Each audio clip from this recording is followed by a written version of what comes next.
मतलब कि आज से एडू मंत्रा पे क्लास 10 संस्कृत की पढ़ाई स्टार्ट होने वाली है। लेकिन स्टूडेंट, मैंने सोचा कि पढ़ाई स्टार्ट कराने से पहले, यानी कि जो आपका सिलेबस है उसको स्टार्ट कराने से पहले आपसे एक बातचीत की वीडियो बना ली जाए। अब बहुत बच्चे कहेंगे कि सर बातचीत कहाँ हो रही है, यहाँ तो आप ही बोल रहे हैं। तो आपके जितने भी क्वेश्चन है मैं जान रहा हूँ, तो आज उन्हीं का मैं जवाब दूंगा और बताऊंगा कि संस्कृत को हम कैसे कंप्लीट कराएंगे और हमारा स्ट्रैटेजी क्या रहना चाहिए और हमारा प्लानिंग क्या रहना चाहिए, हमारे कौन से बुक रहने चाहिए और हमें कितना देर पढ़ना चाहिए। तो सबसे पहले संजीव सर को बहुत बहुत धन्यवाद कि उन्होंने ये हमें मौका दिया। तो देखिए स्टूडेंट, सबसे पहला आपके मन में बहुत सारे क्वेश्चन होंगे, लेकिन एक दो कॉमन क्वेश्चन है कि सर संस्कृत हमें बिल्कुल भी समझ में नहीं आता है और इसके पीछे के सर कई कारण हैं। हो सकता है कि सर हमने पिछली क्लास में बिल्कुल भी पढ़ाई नहीं किया, ना 9th में, ना 8 में, ना 7 में, ना 6 में, या हो सकता है कि सर हमने संस्कृत पे ध्यान ही नहीं दिया, अब हम क्या करें। तो देखिए स्टूडेंट, इस सभी सवाल का एक ही जवाब है कि क्लास 10 संस्कृत में मार्क्स लाने के लिए आपको कोई बहुत बड़ा 30 मार्क खान बनने की ज़रूरत नहीं है। ये मैं हमेशा से कहता हूँ कि कोई बहुत बड़ा आपको आचार्य बनने की ज़रूरत नहीं है।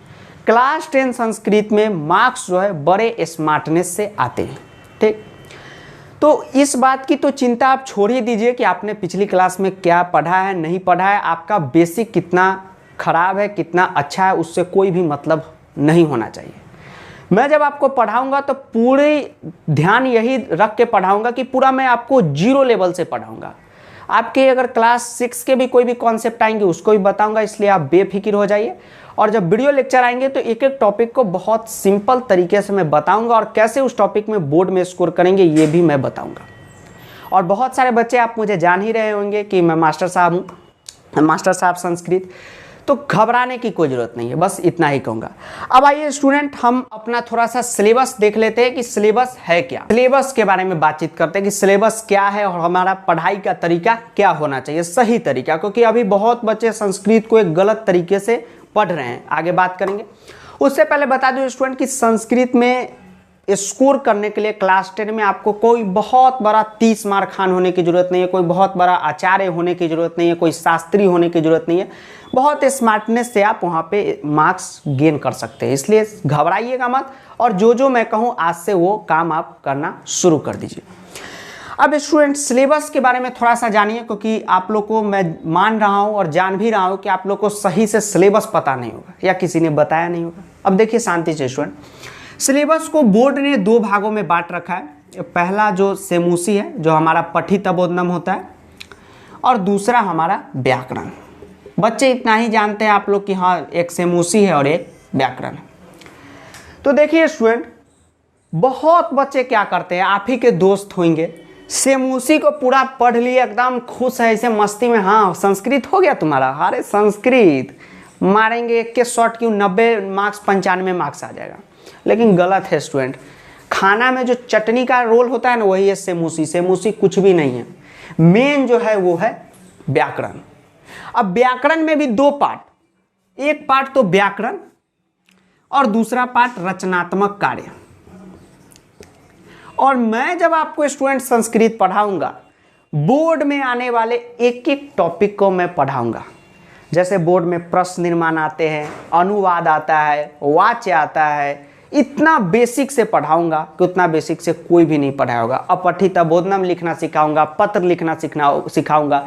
बहुत सारे टॉपिक तो स्कूल में होते भी नहीं, लेकिन मैं सिखाऊंगा।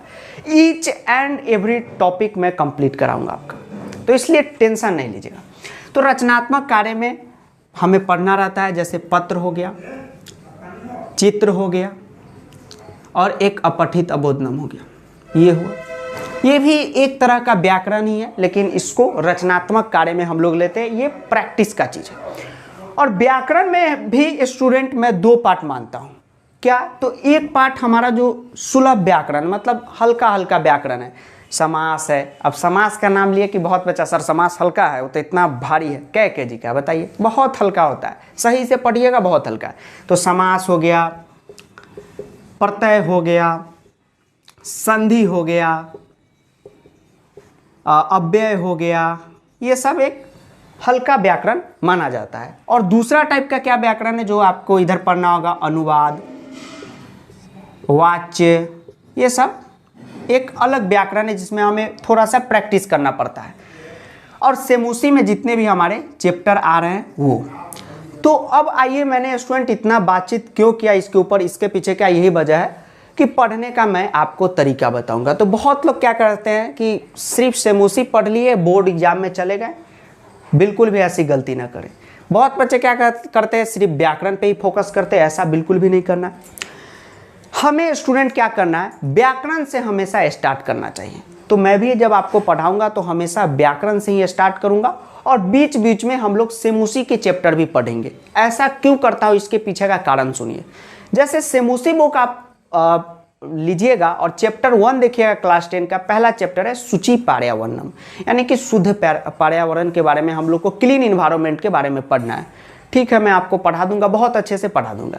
लेकिन जब आप उसका इंटेक्स्ट क्वेश्चन करने जाएंगे, एक्सरसाइज का क्वेश्चन करने जाएंगे, तो ये व्याकरण आपको बहुत ज़्यादा दिक्कत देगा। तो पढ़ने का क्या मजा, चैप्टर आ रहा है लेकिन उसका क्वेश्चन ही हमसे नहीं हो रहा है। तो आना ना आना बात तो बराबर है। बोर्ड थोड़ी जानता है कि अरे क्या नाम है तुम्हारा, सर राहुल है, चैप्टर आ रहा है, हाँ आ रहा है, मार्क्स दे दो। ऐसा थोड़ी होता है, वो तो क्वेश्चन देखेगा।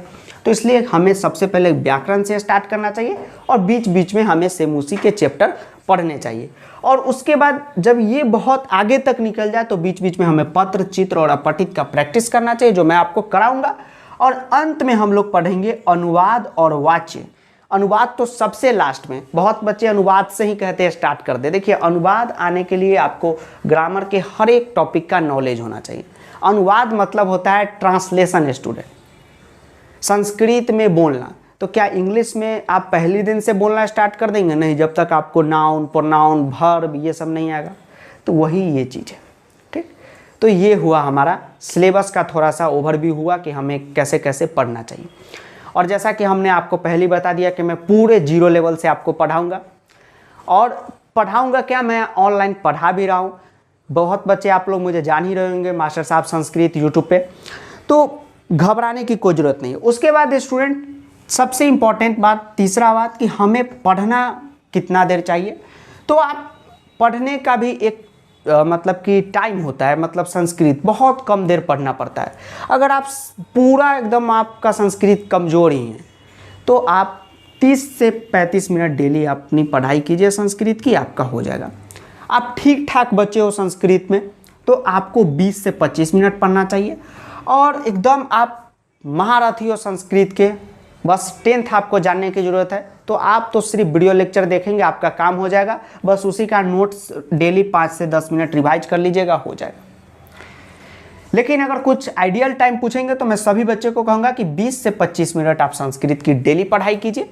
एक टाइम बना लीजिए, वहाँ पे प्रैक्टिस कीजिए। वीडियो लेक्चर आ ही रहे मेरे, तो उसको देखिए, बस आपका संस्कृत हो जाएगा। तो ये सब था स्टूडेंट। उसके बाद बुक को लेकर एक बहुत बच्चों का कन्फ्यूजन रहता है कि सर बुक हमें कौन सा इस्तेमाल करना चाहिए। तो देखिए, बुक में क्या है कि सेमुसी बुक तो सभी बच्चे खरीद ही लीजिए। अब इसमें भी पूछेंगे कि सर एनसीईआरटी की बुक ले या हेल्प बुक आता है वो ले, क्योंकि देखिए स्टूडेंट, हमें आपकी हर एक प्रॉब्लम पता है कि आपका मन में क्या चलेगा। जैसे ही मैंने बताया, बुक खरीदना है, सेमुसी ले सर एनसीईआरटी वाला, या हेल्प बुक ले। तो अगर आप संस्कृत में बहुत ही ज़्यादा वीक है तो मैं कहूँगा हेल्प बुक ले लीजिए, आपको बहुत ज़्यादा मदद मिलेगी। ठीक, और नहीं तो आप एनसीईआरटी की लेंगे तो और अच्छी बात है। जैसे ही आपकी इच्छा हो आप ले सकते हैं। मैं पढ़ाऊंगा तो आपको पूरा समझा के पढ़ाऊंगा, इसलिए कोई भी बुक लेंगे आपको कोई भी दिक्कत नहीं होगा। उसके बाद व्याकरण को लेकर बहुत बच्चे पूछते रहते हैं, तो व्याकरण की बुक लेने की कोई भी जरूरत नहीं है। व्याकरण में पढ़ाऊंगा, उसके साथ साथ टॉपिक वाइज जितने भी बोर्ड के आज से 20 साल पहले के क्वेश्चन है या जितने भी क्वेश्चन आ चुके हैं, पूरा मैं आपको प्रैक्टिस कराऊंगा ही। तो उसका एक अलग जगह नोट्स बनाइएगा, उसी का प्रैक्टिस कीजिएगा, हो जाएगा। और जब हमारा बोर्ड एग्जाम आएगा, ये तो बहुत दूर की बात है, दिल्ली अभी दूर है, तो हम लोग सैम्पल पेपर प्रैक्टिस कर लेंगे, बस इतना हो जाएगा। तो बने रहिएगा स्टूडेंट हम लोग के साथ। संस्कृत पूरे बेसिक से मैं आपका कंप्लीट कराने वाला हूँ, तो जर्नी अच्छी रहेगी। और देख रहे हैं यहाँ पे पसीना बहुत ज़्यादा आ गया है क्योंकि पंखा बंद है। पंखा क्यों बंद है? तो इसके पीछे का यही कारण है कि ताकि आपको एक बेहतर और सुशोभित आवाज़, आपको एक मधुर आवाज़ आप तक पहुँच सके मेरी। धन्यवाद स्टूडेंट। तो मिलते हैं संस्कृत के एक और नई जर्नी में। और अभी भी आपके मन में कोई भी क्वेश्चन रह गया हो तो अब तो जर्नी स्टार्ट ही होने वाली है आपके साथ, तो पूछते रहिएगा, मैं हर एक क्वेश्चन क्लियर कर दूंगा।